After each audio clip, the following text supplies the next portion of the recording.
Saludamos con gusto a Ignacio Morales Lechuga, él es abogado, diplomático y ex procurador general de la República. Ignacio, muchísimas gracias por estos minutos para Mega Noticias.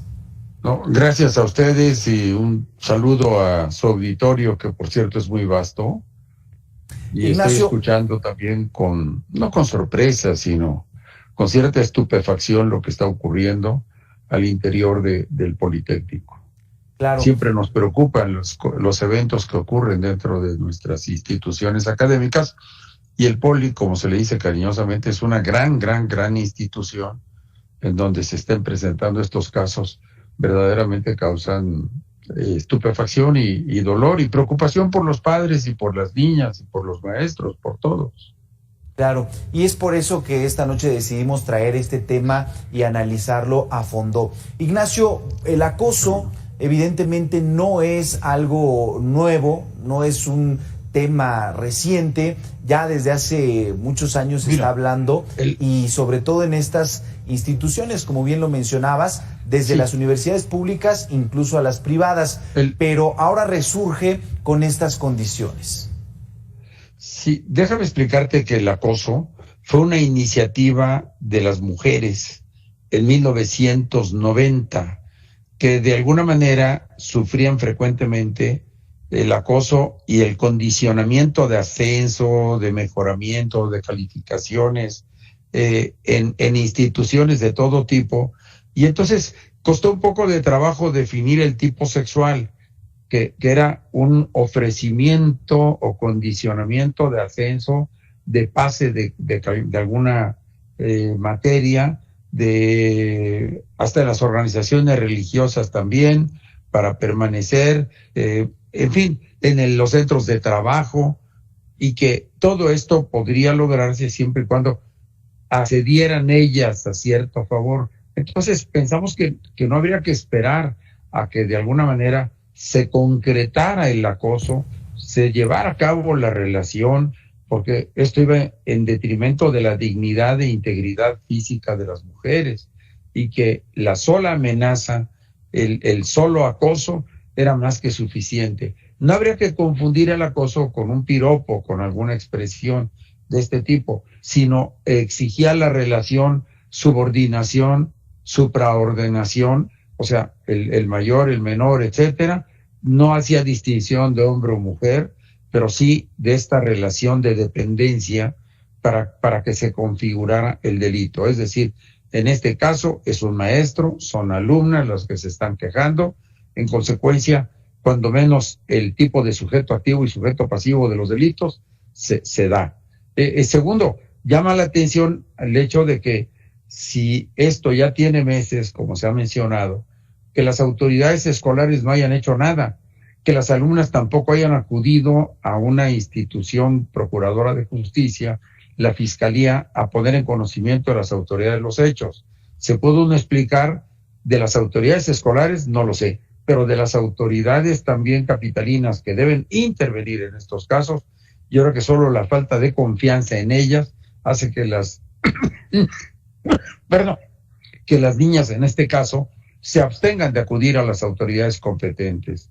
Pero sería muy deseable que lo hicieran, porque si es un delito, si es una conducta ilícita, pues tiene que intervenir la autoridad que es competente para estos efectos. Y tercero, llama también la atención el hecho de que sea casi un linchamiento, es decir, una agresión, una violencia, porque es una rabia contenida a partir de que no se hace nada. Como nadie hace nada, entonces las alumnas, como los pueblitos a veces y las ciudades en donde no se actúa por parte de la justicia, toman en sus manos la justicia y proceden a actuar violentamente. Yo creo que en estos escenarios como los que relatamos, todos salimos perdiendo. Pierde la sociedad, pierden las alumnas, pierden los profesores, pierde el Estado de Derecho, pierde la institución, también el Politécnico. Por eso digo que me sentía consternado, porque son muy lamentables los resultados y los hechos. Claro. Yo creo que las autoridades deben poner en conocimiento, las autoridades educativas, en conocimiento de las autoridades procuradoras de justicia, y los muchachos, aún los que amenazan de huelga, deben confiar en que las autoridades actúen y esperar a que actúen y en consecuencia pues someterse todo el mundo al buen juicio y a la investigación de las autoridades y colaborar con ellas, ¿no?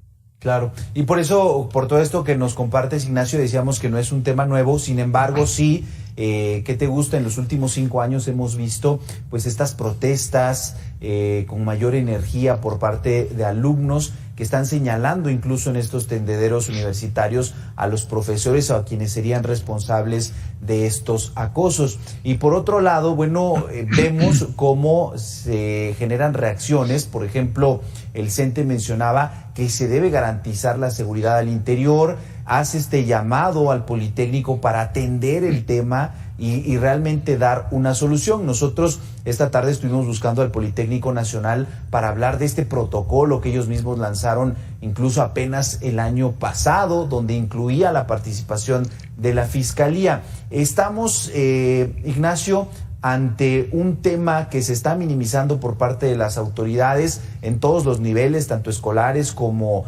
el caso de Procuración de Justicia, o definitivamente no estamos sabiendo entender a las alumnas estas denuncias y cumplir estos mecanismos que se han generado a partir precisamente de estas.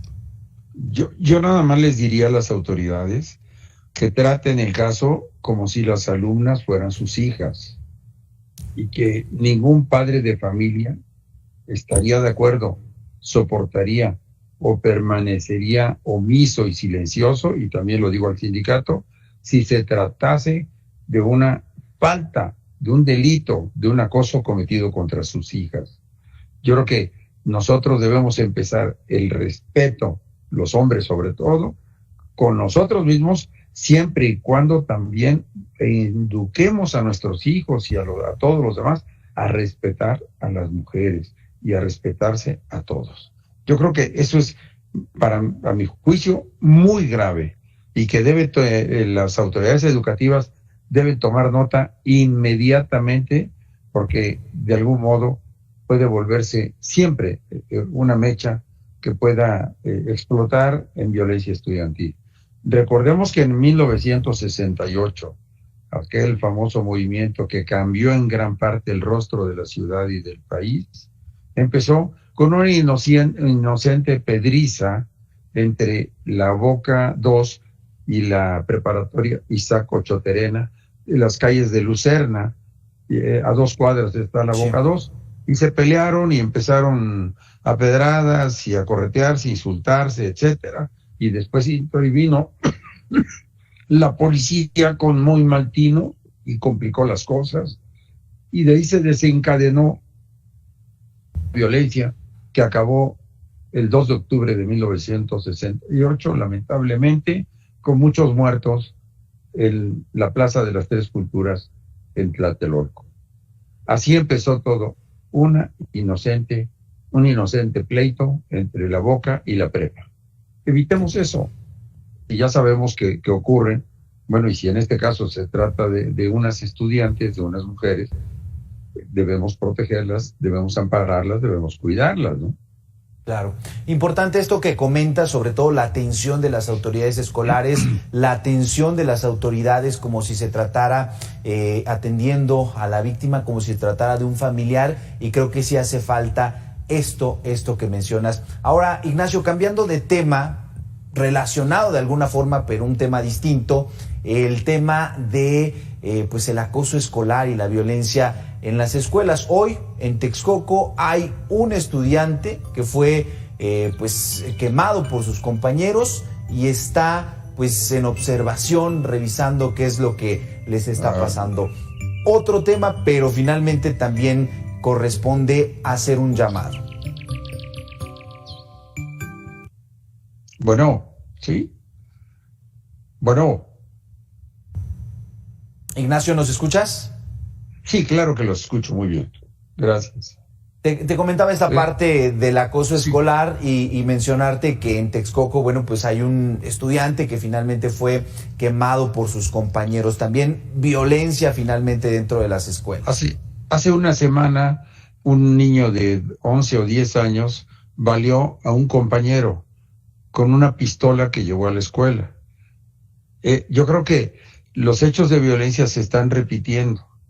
Y esto quiere decir que está haciendo falta principios y valores, educación desde la propia familia, desde la casa paterna, y también cierta autoridad moral de los profesores y de las escuelas, no solamente para revisar lo que llevan los alumnos, sino para estar extendiendo una cultura del respeto, de la no violencia, pero desde los 10, 11 años.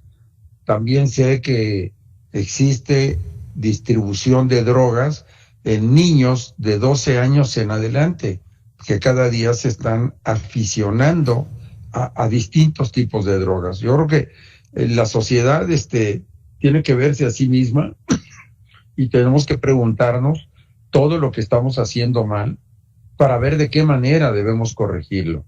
Pero para eso se requiere empatía de los padres y empatía de las autoridades, del gobierno. Y este gobierno lamentablemente ha sido de los que menos empatía tienen. Empatía quiere decir colocarse en el papel de los demás, en el papel de los que sufren algún problema.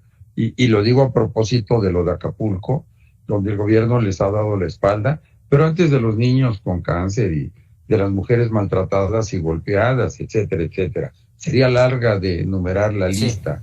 Así que yo creo que es el momento de también replantear esto y hacer un cambio, y hacerlo a nivel unidad, a nivel colonia, a nivel calle, y a nivel hogar, por supuesto. Porque si no corregimos esta tendencia que traemos, acabaremos en una sociedad cada día con más violencia, donde desde los 10 años los niños empiezan a practicarla y a provocar daños a los compañeritos o a los adultos inclusive. Ignacio, te agradezco mucho por estos minutos sobre estos 2 puntos importantes de la agenda del día. Muchísimas gracias. Al contrario, muy buen día, muy buena noche, perdón. Gracias. Hasta aquí la información de la megalópolis. Hacemos una pausa y regresamos ya con Territorio MX.